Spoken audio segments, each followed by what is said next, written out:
Hey guys, so I'm back with another video today about a topic that I am very passionate about, which is autism and neurodivergence, because I have ADHD and autism, and I think recently there's been a lot of different things that have been said, and I kind of feel like I want to bring a voice to some of those things because I think it's important.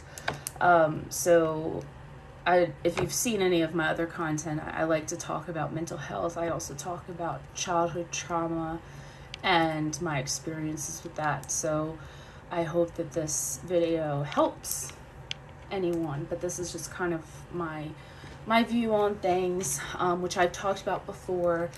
And I think that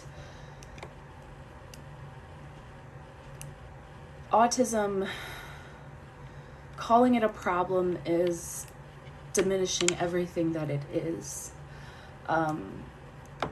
Many people with autism, Asperger's, or ADHD will agree with that, and many will disagree. And here's the distinction. Neurotypical folk who believe that autism is a problem also think a lot of times that it's a problem for different reasons than the people who are experiencing it. So the people experiencing it, we see the problems with it, the things that we struggle with the most, the things that we need the most help with. But that's different per person, and it doesn't speak for everyone. And neurotypical folk do not understand the expansiveness of how this condition impacts your neurological functioning and your ability to process thoughts, your ability to process and execute ideas. And there's a lot to it, but there are a lot of things that are unique about it. While I may lack in certain areas, I'm very gifted and talented in others, like my communication skills, my knowledge about psychology, my music, my poetry, my writing.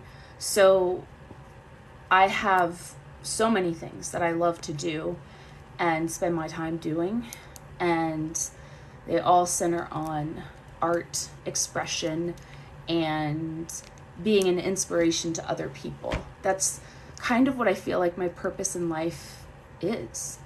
And so, my point in another video is when you say something about how, children with this condition, these are kids that are never gonna this, that are never gonna that, that are never gonna that. It's what I called in education is the self-fulfilling prophecy. And that's when a teacher assumes that a child is going to fail before the child has even been given a fair shot in the classroom. And I felt that way a lot when I was in math class because I struggled with math. But I didn't want to struggle with math. And I was all the way from, almost having to repeat the 8th grade to taking honors geometry in high school. So, there's a lot of things that we might seem incompetent at one time in our lives, but maybe our brains just process it differently. For me, it takes me a little bit longer to really understand things on the level that I want to, the metaphorical and bigger picture level that I want to. So I always spend more time thinking than anybody else I know. I'm just constantly in here thinking. There's constantly stuff going on in my brain. Like right now I have so many things and it can be overwhelming. So then you don't know where to start.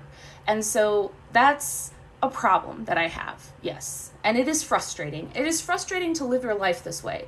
But we also live our lives with so much passion and so much love and so much feeling. And the funny thing is that the narrative that people assume that, we can't feel feelings like normal people, and that's just not true. We feel much more intensely. We have this emotional intelligence that gives us the ability to really analyze a lot about communication. And sometimes we struggle with knowing when certain things are appropriate and when they're not. Sure. Imagine a kid in a classroom. Imagine that their teacher says to them that they'll never be able to feel love like they do. A teacher wouldn't say that. A person should not say that. So why are we pushing the narrative then?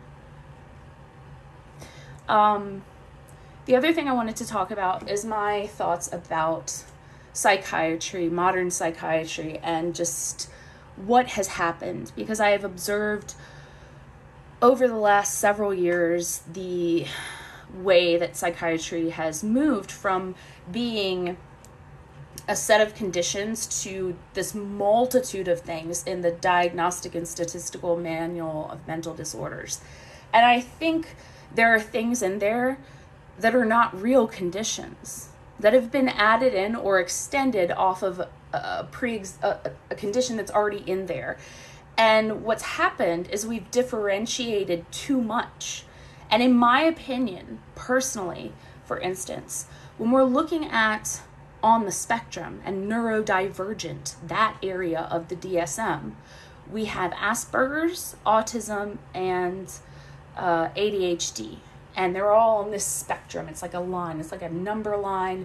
There's like the bell curve of, high and low functioning. A lot of people on the spectrum might be over here, but then there's people that are way up here. Then there's people. True. That's the way it is with mental illness. That's the way it is with any of the different conditions and the neurological or mental disorders or anything in that book. That's true of all of them. However, I think autism and Asperger's are the same thing. They're the same thing. And that has been something that changed over the years because they differentiated Asperger's as being more of the high-functioning autism, where you have somebody who's kind of really skilled at something specific and they're kind of a savant with that thing or things. And then you have the lower functioning who I think the lower functioning includes ADHD, because I always feel like a walking contradiction. That's because I have the ability and the skill to be at a higher level, and I know that, but I also have the executive functioning problems and things that an ADHD person has. And ADHD and autism do have similarities, even though they are very different. So my idea or my thinking is that we should combine all of these labels into just neurodivergence. And that's a neurodivergent person. Because it's become in our culture and our society more than just a disorder.